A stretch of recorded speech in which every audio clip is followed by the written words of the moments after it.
Ça ne vous paraît pas gênant de dépendre entièrement d'un homme? Mais non, on m'apporte sa paye. Mais moi, je lui apporte autre chose. Il faut gagner de l'argent. C'est pas un but, mais c'est vraiment un moyen. Est-ce que vous avez envie d'être riche? Pourquoi? Je vois pas pourquoi j'aurais envie d'être riche.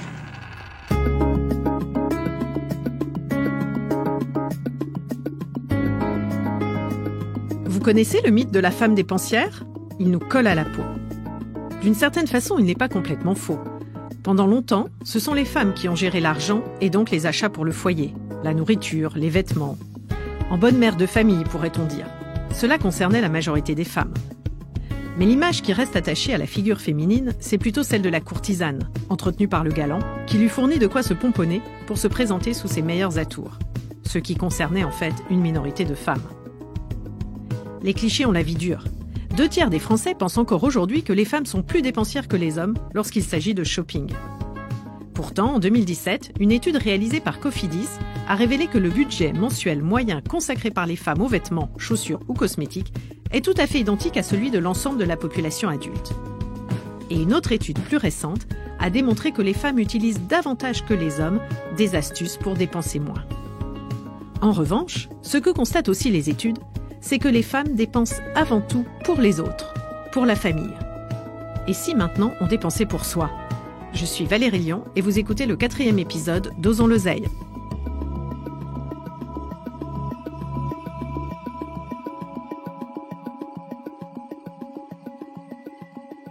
Il y a eu à un moment donné, je pense, une évidence de pourquoi je le faisais et de ce que ça allait m'apporter et que du coup, que c'est un truc que j'avais jamais fait toute ma vie, de mettre cet argent-là pour moi.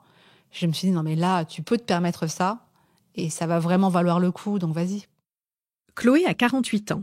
Elle est mariée, elle a 2 enfants. Elle vit dans un bel appartement à Paris. Elle appartient à une catégorie sociale plutôt aisée. Elle a longtemps occupé un poste de cadre dirigeante dans un groupe international. Un jour, elle fait un truc un peu fou.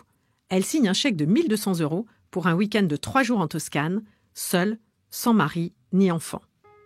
Il fallait que je change, il fallait que je sorte de mon boulot.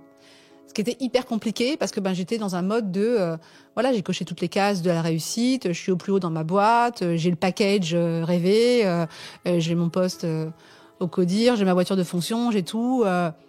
C'est bon quoi, si jamais je quitte ça pour aller vers quelque chose qui était du coup risqué et je suis mais tellement pas dans le risque. Moi, je suis un zéro risque, quoi. J'ai besoin de cette sécurité financière, de me dire que je suis à l'abri et qu'il n'y a pas de souci et que jamais j'aurai un problème financier.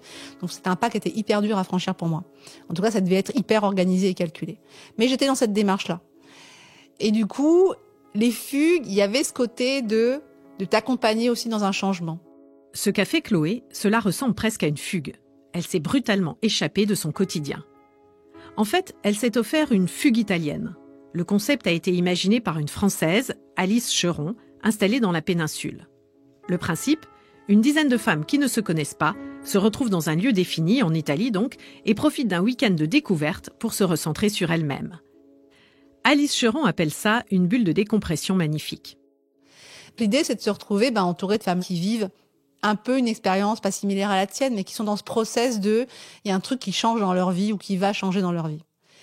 Le fait d'entrer dans cette dynamique-là, d'être dans un groupe de nanas qui sont dans le même état d'esprit, c'est ça qui m'a attirée à l'époque-là, parce que j'étais dans cette étape-là moi-même, et de me dire, ça va être un jalon supplémentaire, une étape supplémentaire à franchir dans mon cheminement il faut que je change à un moment donné. Pour s'offrir ce moment privilégié, Chloé a engagé un budget conséquent. Pourtant, à l'origine, elle n'est pas de nature dépensière. C'est même plutôt l'inverse. Tout est lié à mon enfance et à l'exemple de mes parents. Je pense que ma mère, surtout, était dans un truc de faire attention à l'argent. Et je crois que c'est un truc qui m'est resté. C'est qu'à un moment donné, l'argent n'est pas un truc anodin. Derrière l'argent, il y a un confort, il y a quelque chose que je pense peut-être que j'ai peur de perdre, tu vois, où je me dis, mais à un moment donné, si t'as pas d'argent, tu peux vraiment te retrouver dans une merde noire, sûrement parce que je l'ai vécu petite. Et je sais que c'est une réalité. On avait une enfance tout à fait heureuse et on manquait de rien, fondamentalement. Mais on voyait bien que c'était tendu d'un point de vue financier et que mon père, ça le stressait beaucoup.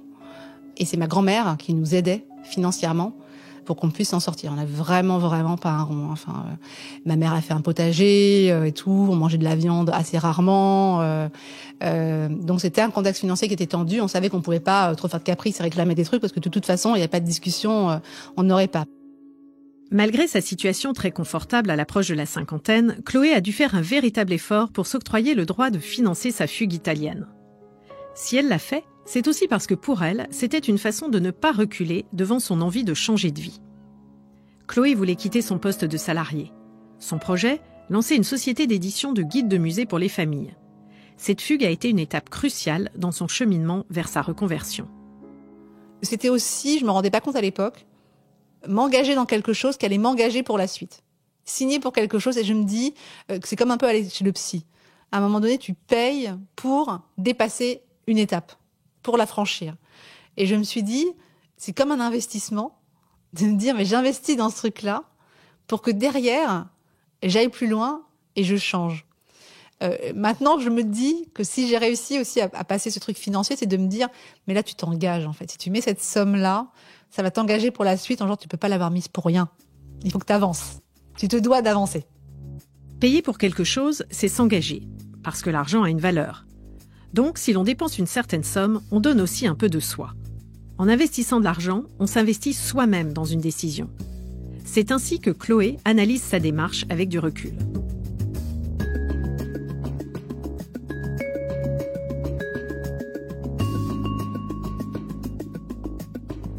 Marie-Claude François-Laugier est psychologue clinicienne et autrice de 2 livres sur notre rapport à l'argent. Elle va dans le sens de Chloé en expliquant que derrière la symbolique de l'achat, il y a avant tout le principe de l'échange. Le donnant-donnant. Je donne quelque chose pour avoir autre chose en retour. Quelque chose que je désire. Une manière de communiquer avec l'autre, psychologiquement. C'est j'achète, je ne donne pas, j'achète, je paye avec peut-être ce que j'ai gagné, et en retour, j'ai un objet que je désire. C'est l'échange, mon désir va être réalisé parce que j'achète. Et j'ai le droit de le faire. J'ai droit aussi à me faire plaisir en échangeant avec l'autre. L'autre me donnera ce dont j'ai envie, ce dont j'ai le désir. Elles ont droit au désir aussi. Elles, ce sont les femmes, bien sûr, parce que le poids de l'histoire et de la société patriarcale les a conditionnées à ne pas s'autoriser à dépenser pour elles-mêmes, ni à assouvir leurs désirs. Au XXe siècle, c'était beaucoup plus difficile pour une femme de s'octroyer la satisfaction d'un désir.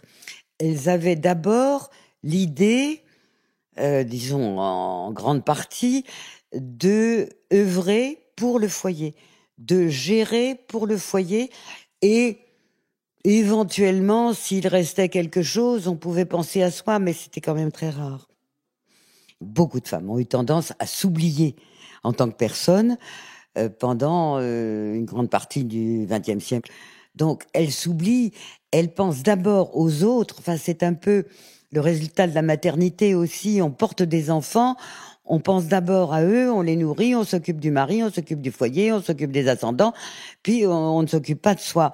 Historiquement, je n'avais pas le droit en tant que femme d'être une personne qui va se promener toute seule avec les copines, qui dépense de l'argent pour elle seule, pour se faire plaisir sans penser au mari, au compagnon. C'est très difficile de s'autoriser à avoir un désir et à être seule, sans le foyer, sans la pesanteur. N'oubliez pas que l'argent, dans notre civilisation judéo-chrétienne, est un péché. On n'a pas le droit, il faut qu'on épargne, il faut qu'on donne à Dieu, il faut qu'on donne à la transmission, à la succession des enfants. C'est très archaïque, ça, mais c'est quand même imprimé en nous. Il faut, chez les protestants, on doit travailler, gagner de l'argent, et même profiter de l'argent de son compagnon, mais c'est pour le transmettre. Donc on n'a pas tellement le droit de se faire plaisir et d'aller dépenser pour soi, même si on peut le faire. Et même si ce n'est pas au détriment des autres. C'est un peu attaché à la notion de péché. Le regard porté par notre culture judéo-chrétienne sur l'argent, ainsi que la place de la femme dans la société associée à l'image de la mère nourricière, ont forgé ce qu'on appelle des croyances limitantes. Ces croyances participent encore aujourd'hui à conditionner les femmes dans un statut de soin des autres, souvent au détriment d'elles-mêmes. Les femmes n'ont pas forcément l'habitude de dépenser de l'argent pour elles-mêmes. Or, dépenser pour soi, c'est se reconnecter à soi-même, c'est se sentir exister. Pour Chloé, se payer cette fugue italienne a été salvateur. C'est un truc vraiment de penser à son besoin à soi et d'oser prendre le temps pour soi. Et donc du coup, ça veut dire aussi un investissement. Ça veut dire, même s'il est mini, c'est d'oser se dire, je vais sortir ça, ces sous-là pour moi. Tu le fais après. Tout le monde peut fuguer à hauteur de ses moyens. Ou même tu as des copains qui ont une maison de campagne, je sais pas, tu vas squatter là-bas pendant 2 jours. Il y a toujours moyen en fait de s'enfuir, même avec un tout petit budget. Et ça, je trouve que c'est salvateur. C'est salvateur de juste se retrouver avec soi et de faire une pause, d'être en pause des sollicitations. Être en pause des sollicitations, quelles qu'elles soient. En fait, c'est surtout ça, parce que du coup, ça marche pour moi aussi. C'est que tu es toujours avec des demandes, que ce soit de ton boulot, que ce soit de tes enfants. Les enfants, globalement, ils ne te laissent pas 10 minutes en réflexion avec toi-même. Toutes les 10 minutes, tu as un papa, maman. Donc, t'es jamais à un moment donné dans cette paix. Donc voilà, de plus être en compromis, de te retrouver vraiment dans ton rythme à toi. Et ça te fait un bien. Enfin, moi, en tout cas, j'avais très, très, très, très fortement besoin de ça.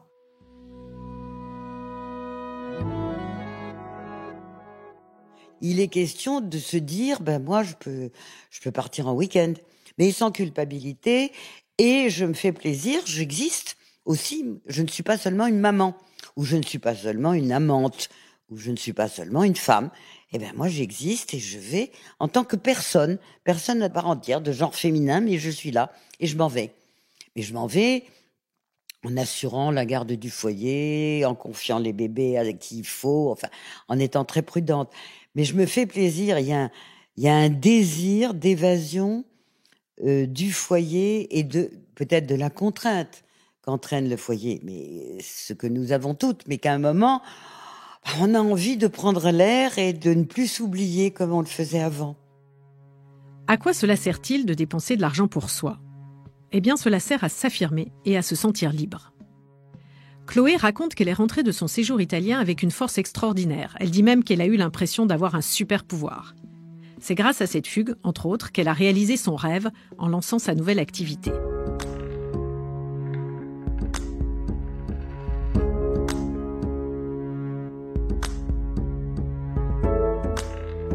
Pour Vesselina, les choses ont toujours été évidentes quand il s'agit de dépenser pour elle. C'est simple, c'est non négociable. Est-ce qu'il y a des choses que j'ai envie de m'offrir ? Par exemple, un voyage. Par exemple, une formation. Une cotisation dans une association. Une cotisation sportive. Je fais de la danse, par exemple. Donc, ce genre de choses, ce n'est pas négociable. Ce ne sont pas des dépenses supplémentaires ou complémentaires ou extra. Ce ne sont pas des extras. Ce sont des choses utiles et hyper importantes. Vous l'avez peut-être compris à son accent, Vesselina est russe. Elle a grandi en Russie et s'est installée en France pour finir ses études à la Sorbonne. C'est là qu'elle a rencontré son mari, avec qui elle vit aujourd'hui à Orléans, avec leurs 2 enfants. Vesselina a une façon bien à elle de gérer ses dépenses personnelles. Pas question de raisonner comme beaucoup de femmes qui se disent « une fois que j'ai payé la cantine, les vêtements, les courses, les factures, s'il me reste un petit quelque chose, alors je m'accorderai tel ou tel plaisir ». Pour Vesselina, c'est tout l'inverse. Elle analyse d'abord ses propres besoins, en même temps que ceux de ses enfants, bien sûr, et ensuite elle s'organise pour rassembler les ressources nécessaires. Je vais peut-être ne pas m'acheter des vêtements. Ça fait 2 ans que je n'ai pas acheté de vêtements, par exemple. Et c'est OK, mais je me suis payé des formations. Donc, en fait, c'est comme si c'était des vases communicants, finalement. Effectivement, il y a des rentrées de l'argent et il y a une sortie, certes. Mais c'est toujours des choix. On peut faire des choix d'abord pour les autres et fonctionner avec le reste pour soi. Et on peut se dire, non, pour moi, il y a des besoins qui sont non compressibles. J'ai besoin, par exemple, de l'air. J'ai besoin toutes les 3 semaines d'avoir de nouvelles expériences. C'est comme ça, je le sais. Sinon, je déprime. Je ne suis pas bien, je suis une mauvaise mère, je commence à être mégère à la maison en tant que femme, en tant qu'épouse, donc c'est plus possible. C'est quelque chose qui est absolument nécessaire. Et donc, je m'offre ça avant de choisir le reste. Vesselina a 46 ans. Il y a 2 ans, elle a quitté son travail salarié pour se mettre à son compte en tant que coach. Aujourd'hui, lorsqu'elle dépense de l'argent, elle réfléchit aux bénéfices de cette dépense pour elle-même et pour son activité. Vesselina ne roule pas sur l'or, elle fait partie de la classe moyenne. Pour autant, elle n'hésite pas à puiser dans son budget pour financer des adhésions à des cercles professionnels, par exemple. Elle a notamment rejoint Femmes des Territoires, un réseau de soutien et d'entraide pour les femmes entrepreneurs. Investir en moi, c'est investir en moi et en mon activité professionnelle. Pour mon activité, les réseaux, c'est extrêmement important. C'est le seul moyen aujourd'hui, le seul vrai moyen de développer l'activité sans dépenses publicitaires. C'est le réseau, c'est les liens. Donc effectivement, aujourd'hui, Femmes des Territoires, c'est 60 € annuels. C'est pas une grosse dépense. Aujourd'hui, il y a des réseaux bien plus chers, mais c'est une dépense nécessaire. Là, c'est vraiment quelque chose qui donne les liens, le soutien, le développement de compétences, le sortie d'isolement, parce qu'il y a aussi ça. Et justement, la compréhension qu'il existe d'autres paradigmes, d'autres modèles, y compris dans l'entrepreneuriat, y compris dans les visions personnelles de la vie. Je fais partie aussi d'un autre réseau qui est franco-belge, qui s'appelle Push and Plug et qui est plus cher, beaucoup plus cher, 400, aux environs de 500 € annuels. Donc ça, c'est un réseau plus important au niveau investissement. Il y a des choses dans lesquelles je dépense beaucoup d'argent, par exemple dans les voyages. C'est quelque chose dont j'ai absolument besoin pour mon activité professionnelle. J'ai besoin d'avoir de l'inspiration. J'ai besoin d'avoir d'autres choses. Et évidemment, c'est prendre soin de moi, puisque ce sont des souvenirs, ce sont des balades, c'est de l'air, c'est des choses, des belles choses que je vois. Ça me donne envie de vivre. C'est tout simplement ça. C'est-à-dire que je me réveille le matin et je suis contente d'être là. Derrière le fait de dépenser de l'argent pour soi, pour des moments ou des expériences qui nous font du bien, pour atteindre ses objectifs ou réaliser ses rêves, il y a encore une fois l'idée d'exister, d'être sujet, acteur de sa vie, de la vivre pleinement en suivant son chemin. Mais pour faire des choix et accepter d'y consacrer de l'argent, encore faut-il croire en soi et en sa propre valeur. C'est ce que dit la psychologue Marie-Claude François-Laugier. Investir en soi, c'est d'abord croire au départ qu'on vaut quelque chose. Alors là, dans certaines thérapies, il y a des femmes, quel que soit leur âge, qui considèrent qu'elles ne valent rien, qu'elles ont été dévalorisées, par exemple, par leur père. Mais le fait d'avoir été non valorisées dans le regard du père, dans l'enfance, est une catastrophe. Ça, je suis formelle là-dessus. On a toutes besoin de gratitude et de reconnaissance de la part de l'autre. Et la première reconnaissance, c'est celle du père. D'ailleurs, les femmes qui, alors à n'importe quel âge, font ce qu'on appelle des dépenses compulsives, en général dans les vêtements, dans le maquillage, dans le parfum, enfin dans tout ce qui est l'apparence, c'est pour combler une faille qu'on appelle narcissique de soi-même. C'est-à-dire, j'ai été élevée dans l'idée que je ne vaux rien, mais peut-être qu'en m'habillant avec les vêtements X, je vaudrais davantage. C'est très inconscient.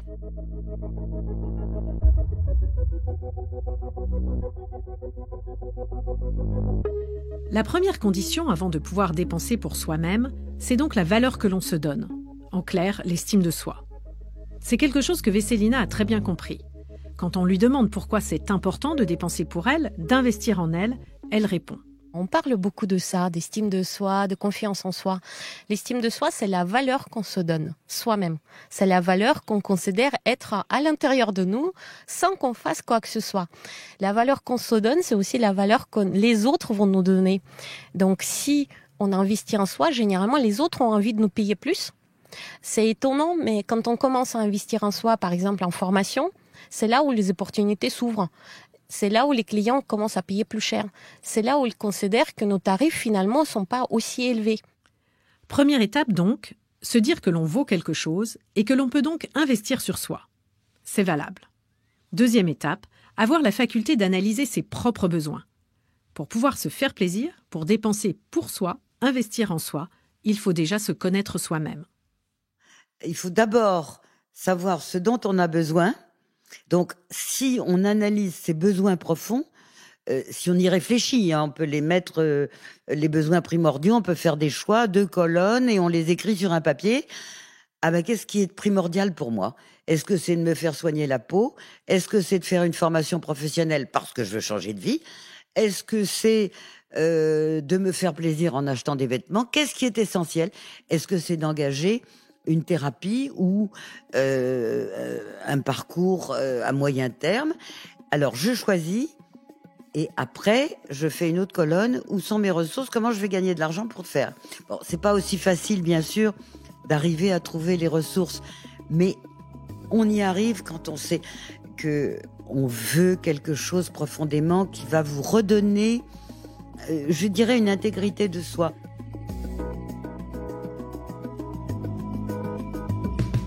À travers les témoignages de Chloé et de Vesselina, on comprend qu'il faut savoir lâcher de l'argent pour soi, égoïstement. Ce n'est pas évident, les femmes n'y ont pas forcément été habituées, mais c'est une façon de reconnaître l'importance qu'on s'accorde à soi-même. Cela veut dire qu'on est capable de se mettre au centre, de prendre une place à la hauteur de ses aspirations.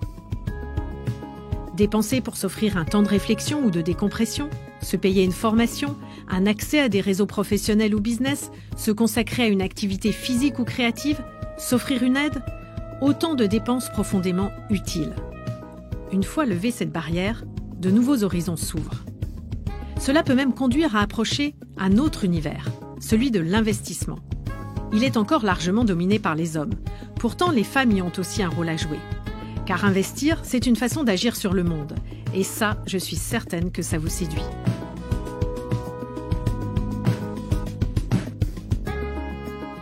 Je suis Valérie Lion, journaliste chez Bayard Presse, et vous venez d'écouter le 4e épisode d'Osons l'oseille, un podcast de Vive, la newsletter qui chaque semaine explore la relation des femmes à l'argent et à l'économie. Osons l'oseille est produit par Louis Créative, l'agence de contenu audio de Louis Média. Camille Maestracci a participé à l'écriture et à la production de cet épisode. La musique a été composée par Jérôme Petit, qui assure également la réalisation et le mix de cette série. Agathe Welcome est la chargée de production d'Osons l'oseille. Nathalie Rousseau lui donne un écho sur les réseaux sociaux. Ce podcast a également vu le jour grâce au soutien de nos partenaires, Disons Demain, L'Oréal et Orange, engagés à nos côtés pour le développement du média Vive. Si cet épisode vous a plu, n'hésitez pas à laisser des étoiles et des commentaires et à vous abonner à notre newsletter Vive sur vivesmedia.fr. À très vite pour notre 5e épisode, Osons investir.